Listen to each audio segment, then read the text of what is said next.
এটুকু ভাবছেন না কেন যে ঈশ্বর আজকে ওখানে যে প্রতিষ্ঠিত হয়েছে কৃষ্ণকালী মা, সেই সূত্রধরটাকে একবার আপনার মাথায় আসে না?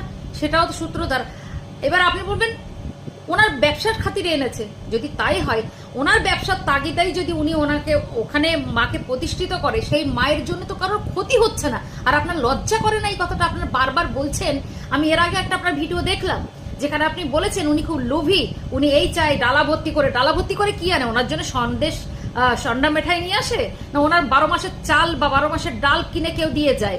আনে তো মায়ের ফুল আর আলতা সিঁদুর, আর কি দেয় মাথায় করে? যে যা মনস্কামনা করে সেই শাড়ি কাপড় সেটা দেয়। কজনকে টাকা দিতে দেখেছেন আপনি? কজন এসে আপনার কাছে কমপ্লেন করেছে? ফালতু ফালতু অ্যালিগেশন দিয়ে একটা মানুষকে বিব্রত করছেন, সনাতন ধর্মের উপরে কালিমা ঘটা কালিমা লাগাচ্ছেন। আপনার লজ্জা করা উচিত। ধিক্কার জানে আপনাদের মতো মানুষকে, যে বা যারা ঘরের মধ্যে বিভীষণের কাজ করছে।